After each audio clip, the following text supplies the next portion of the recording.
नमस्कार, आप देख रहे हैं DigiTalk24 न्यूज़। और मैं उत्तर प्रदेश में इस वक्त हूं और लोगों से जानने के लिए यहां पे आए हैं। भाई साहब, नए संसद का तो उद्घाटन हो गया, बहुत विरोध हुआ लेकिन उद्घाटन हो गया। अब बहुत अच्छा रहा।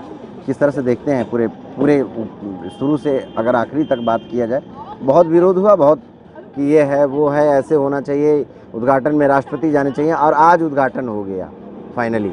क्या कहेंगे सर? उद्घाटन हो गया, ठीक है, चलिए, उद्घाटन तो एक हो गया, उससे हमें कोई इतराज़ नहीं। मगर हमें इतराज़ ये है कि जो उसमें संगोल रखा गया है वो दरअसल वो प्रतीक है उस कार्यकाल का जो राजतंत्र का काल था। लोकतंत्र के काल में उसका कहीं कोई नहीं है, उसकी कोई एंट्री नहीं होनी चाहिए, क्योंकि उसका एक रीज़न है।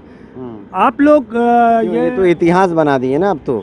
नहीं, मैं उसी पे आ रहा हूँ। देखिए, संसद का उद्घाटन हो गया, मैं उस पे नहीं जा रहा हूँ, मैं दूसरी चीज़ पे जा रहा हूँ, संगोल पे जा रहा हूँ। यहाँ पर रविशंकर प्रसाद जी, जो कि बहुत ही अच्छे जानकार हैं और सांसद हैं, और उन्होंने जब ये बात कही कि कांग्रेस उससे संगोल को एक वॉकिंग स्टिक की तरीके से यूज़ करती थी, तो ये बड़ा एक शर्मनाक बयान है। क्योंकि उन्हें ये मालूम नहीं है कि नेहरू जी काफ़ी तहजीब वाले, काफ़ी संस्कारी आदमी, काफ़ी तजर्बेकार आदमी थे। उन्होंने उस संगोल को संग्रहालय में इसलिए रखा था कि वो राजतंत्र का हिस्सा था, ना कि लोकतंत्र का हिस्सा है। ये लोकतंत्र जनता लाती है सरकार को चुन के, और वो राजे महाराजे उन्हें पंडितों के द्वारा एक हिंदू संस्कृति के हिसाब से उनको वो दिया जाता था, एक राजा से दूसरे नए राजा तक उसको हैंड ओवर किया जाता था। तो जो उन्होंने, जो नेहरू जी ने जो उसको एक सही दिशा दी, उसे संग्रहालय में सिर्फ इसलिए रखा कि हमको जनता चुन के लाई है, हम जनता के माध्यम से आए हैं, हम राजा नहीं हैं। तो उन्होंने उस सिंबल को उस पर संग्रहालय में रखा, उसका अदब आदर किया, उसको राजनीतिक इस्तेमाल के लिए नहीं लिया, क्योंकि वो राजाओं के कार्यकाल का चिन्ह था, ना कि जनता के लोकतंत्र का चिन्ह था। उन्होंने उसका सम्मान किया। मगर जी कैसे रविशंकर प्रसाद जी ने उसे कितना, उस संगोल को कितना अपमानित किया। आपको पता है कि उसके मुख पर नंदी जी बैठे, और नंदी जी किसकी सवारी थे? भगवान शिव की। तो ये एक नंदी का तो अपमान है ही है, वो भगवान शिव की। तो ये एक नंदी का तो अपमान है ही है, वो हालांकि प्राण जानवर है आप उसे, मगर वो भगवान जी के हैं, सवारी है शंकर जी का। यहाँ उसका भी अपमान है, नंदी का भी, शंकर जी का भी अपमान किया रविशंकर प्रसाद ने। और जिस तरीके से आप ये देखो, एक मिनट, आप जैसे उसका अपमान नहीं होना चाहिए था। चलिए ठीक है, लेकिन आप देखेंगे भाई साहब, आप भी देख रहे हैं पूरे मुद्दे को।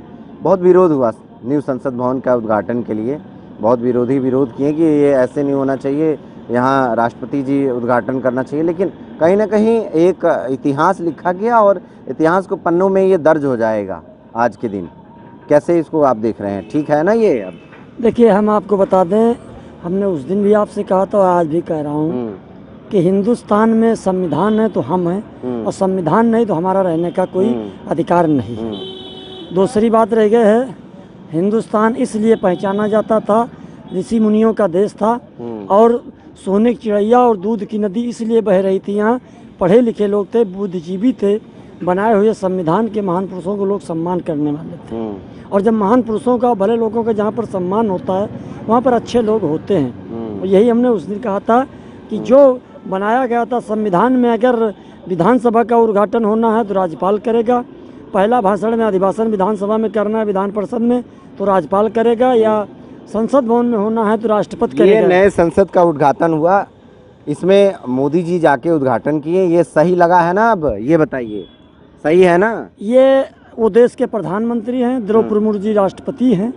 हम उनके पैरों के धूल के बराबर नहीं हैं, तो हमारी उन पर टिप्पणी करने की अहमियत नहीं है। बाकी ये हम जरूर कहते हैं, ये संविधान का अपमान है, राष्ट्रपति के और उपराष्ट्रपति के और माननीय विधानसभा अध्यक्ष के अध्यक्षता में ये उद्घाटन होना चाहिए था। क्या कहें? मैं सर एक दूसरी बात भी आपके चैनल के माध्यम से कहना चाहता हूं कि क्यों राष्ट्रपति जी इस वक्त या सीजीआई या कोई बड़ा अधिकारी इस चीज़ से क्यों संगोल देखिए राष्ट्रपति का ये भवन, ये संसद भवन का उद्घाटन हुआ, ये अच्छी चीज़ है, प्रधानमंत्री ने किया, वो उसकी गलती थी कि उन्होंने राष्ट्रपति को नहीं बुलाया, मैं उस पर भी नहीं जाना चाहता।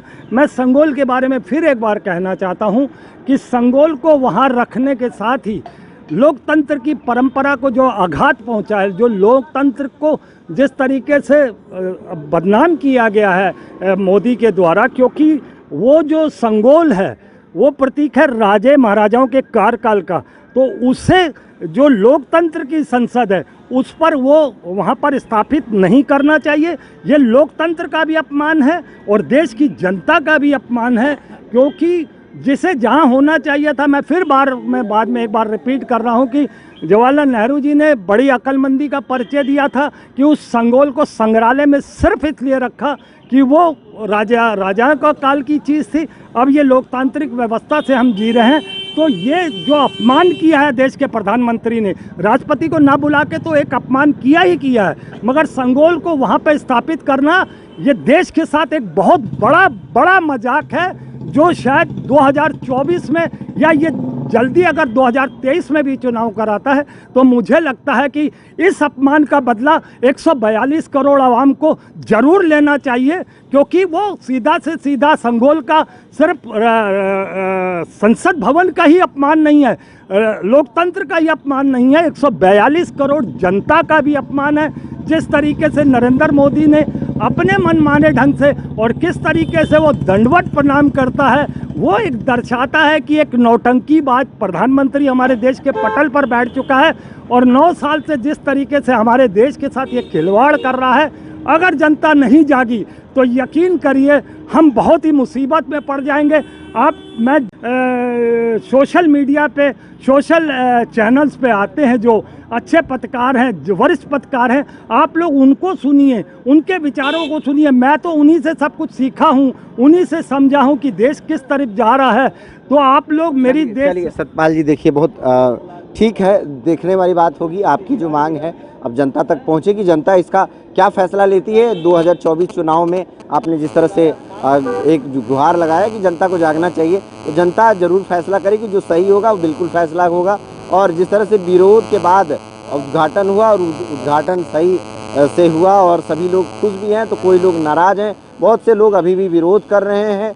आने वाले समय में किस तरह से क्या परिणाम रहता है, जिस तरह से अभी सतपाल जी ने कहा कि आने वाले समय में जिस तरह से चुनाव होगा, जनता इनको जो है इसका फल देगी, तो ये देखने वाली बात रहेगी। जनता फल देती है, जनता फेवर में जाती है, ये समय का चक्र होगा, समय चक्र का घूमेगा तो उसमें तय होगा। लेकिन कितनी सब चीज़ें ये असामान्य हैं। आम लोगों से हमने बातचीत किया, कोई लोग विरोध कर रहे हैं तो कोई लोग इसका सराह भी रहे हैं। क्या कहेंगे भाई साहब आप? मैं भाई साहब ये कहना चाहता हूँ, लखीमपुर खीरी से मैं हूँ। मैं भाई साहब ये कहना चाहता हूँ, हमारे यहाँ जब ये महाराज जी जाते हैं, कोई भी वहाँ सुनवाई नहीं होती है, ना कोई पुलिस स्टाफ सुनवाई करता है, और लड़की जो नहीं है, लड़की के खिलाफ कार्रवाई होती है। और ये महाराज जी जैसे हैं हमारे योगी जी, इनके पास कोई लड़की वाले आते हैं, एप्लीकेशन देते, कुछ देते हैं, कोई भी सुनवाई नहीं करता है। और हमारे यहाँ लड़की के लिए भ्रष्टाचार बहुत होते हैं, कहीं लड़की उठाई जाती है, कहीं घर में घुसकर मारे जाते हैं, कोई कुछ होता है, खिलाफ पार्टी वाले भी मारते पीटते हैं, लेकिन ये कोई कार्रवाई भी नहीं करते हैं। ये चलिए इस टॉपिक पे हम बाद में बात करेंगे। और जहाँ तक अभी जो बातचीत हुई आम लोगों से, साफ तौर से आपको देखने के लिए मिला कि इसमें किस तरह से क्या आम लोगों का विरोध है और क्या आम लोग कह रहे हैं। लखनऊ से कैमरा पर्सन अनिल के साथ Rajan Singh, JK24 news 7 news.